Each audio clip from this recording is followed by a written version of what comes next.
what I felt in this interview is far more compassion, and I've got a lot of compassion for Michael J. Fox. He's one of my favorite people. He really is.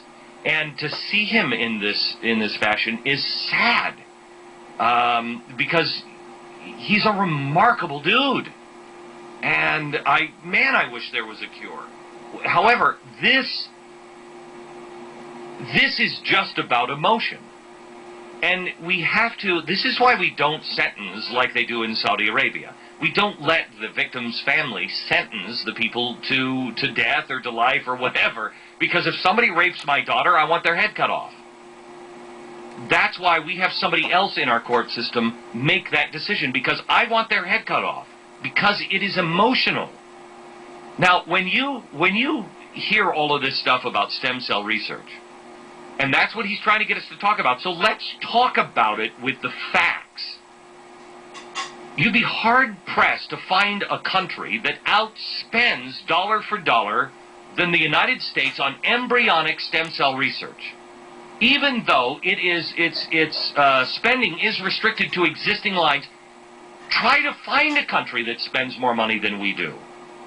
Bush's decision to restrict the spending has not limited the total amount of money being spent on stem cell research, and in fact, it has done the opposite. Spending on embryonic stem cell research has soared since Bush said no. Now, why is that? We'll get into it in a second. And the third thing that you have to know is people always say that we are falling behind. Well, the United States is falling behind. Not true. And I can prove it to you. First of all, find the country that is outspending us on embryonic stem cell research.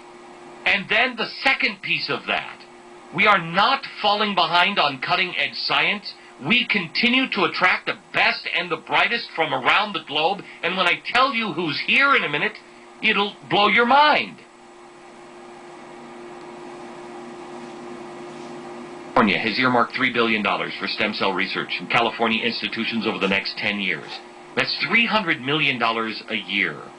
Federal spending, the one that Bush said, no, you know what, this is too controversial. The United States government shouldn't be spending money here. Federal spending was estimated between $24 and $30 million a year. $30 million a year. That's what he cut. California is spending $300 million a year. New Jersey, $380 million. Connecticut, $100 million. Eliot Spitzer, the gubernatorial candidate in New York, is running on a platform that calls for $1 billion. The Harvard Stem Cell Institute raised $30 million from foundations and private donors.